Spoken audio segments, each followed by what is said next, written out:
Hello বন্ধুরা, সবাই কেমন আছো? আশা করছি সবাই খুব ভালো আছো, আমিও ভালো আছি। এটা আমাদের কেদারনাথ ভ্রমণের ভিডিও, যেটা আমরা 2025-এ গিয়েছিলাম অক্টোবর মাসে। এটা কিন্তু আমার জন্য একটা স্বপ্ন পূরণের জায়গা।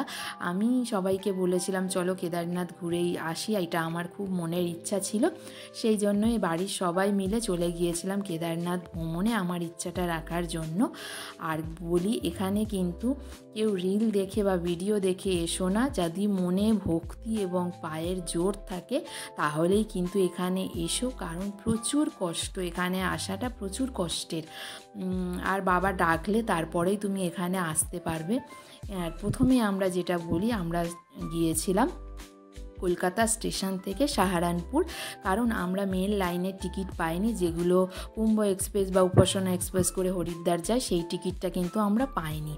আর এই জন্যই আমরা কিন্তু কলকাতা থেকে সাহারানপুর গিয়েছিলাম। ওখান থেকে আবার অটো করে বাসে করে গিয়েছিলাম আমরা কিন্তু হরিদ্বার।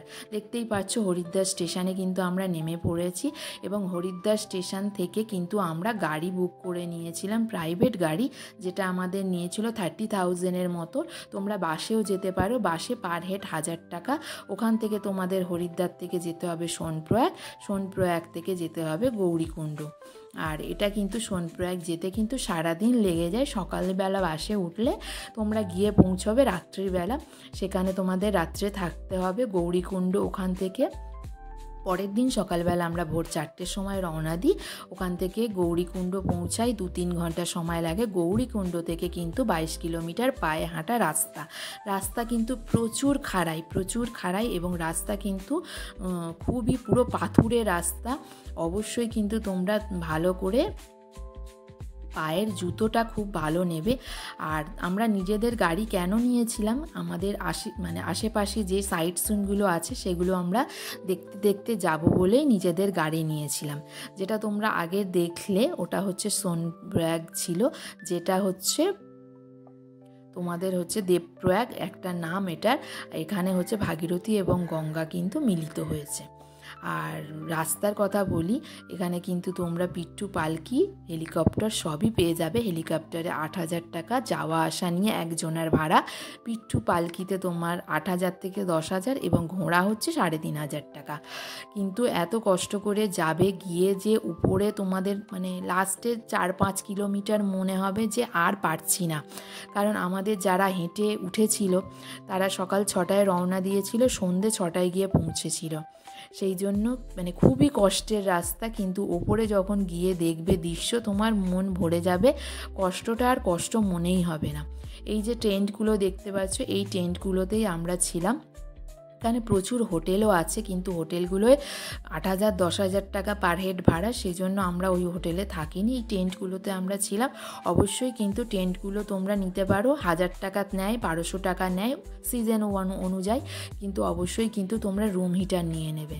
রুম হিটার ছাড়া এখানে থাকা কিন্তু খুবই দুষ্কর, কারণ আমরা যখন গিয়েছিলাম -7 ছিল টেম্পারেচার। আর ওখানে কিন্তু হুড়োহুড়ি করবে না, দৌড়াদৌড়ি করবে না, কারণ ওখানে অক্সিজেন লেভেল খুবই কম। আমার ছেলের তো খুবই শরীর খারাপ হয়ে গিয়েছিল অক্সিজেনের কমে, ওর কিন্তু খুবই শ্বাসকষ্ট হচ্ছিল। আর এখানে এখন কিন্তু নতুন অনেক কনস্ট্রাকশন হচ্ছে, অনেক হোটেল হচ্ছে, কিছুদিন পরে হয়তো রোপওয়েরও কাজ শুরু হয়ে যাবে। তাও একটা কথা বলে রাখি, এই যে তোমরা এখানে আসবে, এখানে কিন্তু প্রচুর রাশ থাকে, এবং তোমরা কিন্তু এই বুকিংটা উত্তরাখণ্ডের ট্যুরিজমের থেকে একটা ফর্ম ফিল আপ করতে হয়, যেটা আমরা 8-9 মাস আগেই করে রেখেছিলাম। আবার এখানে যেদিন তোমরা এসে পৌঁছবে এখানেও কিন্তু একবার ভেরিফিকেশান করতে হবে, এবং সোনপ্রয়াগ বলে যে জায়গাটা আছে সেখানেও কিন্তু একবার ভেরিফিকেশান করতে হবে তোমাদের। এখানে কিন্তু না হলে তোমরা কিন্তু এখানে এসে দর্শন করতে পারবে না, এই কাজগুলো তোমাদের করে রাখতে হবে। আর আমরা চলে এসেছিলাম সন্ধেবেলা আরতি হয়, তাড়াতাড়ি আসলে আরতিটাও দেখতে পেতাম, কিন্তু আমাদের আরতিটা দেখা সম্ভব হয়নি। আর পরের দিন যেহেতু আমাদের সকালবেলা উঠে গিয়ে লাইন দিতে হবে, কারণ আমরা লাইনটা দিতে চেয়েছিলাম যেহেতু সকাল হচ্ছে 12টা অবধি বাবার মাথায় জল ঢালা যায়, সেই জন্য। আর 12টার পর থেকে আর জলটা ঢালা যায় না, তারপরে এমনি দর্শন করা যায়। তা আমরা জল ঢালবো বলে আমরা চেয়েছিলাম যে রাত্রিবেলা তাড়াতাড়ি করে গিয়ে আমরা একটু রেস্ট নিয়ে নিই, যেহেতু সারা দিন হাঁটার ব্যাপার ছিল। আর রেস্ট নিয়ে তারপরে আমরা তারপরের দিনকারে ভোর 4টেয় গিয়ে লাইন দিই। দুপুর 12টার সময় আমাদের কিন্তু দর্শন হয়, কিন্তু 8 ঘন্টা যে আমরা লাইন দিয়েছি কোনো কষ্ট হয়নি।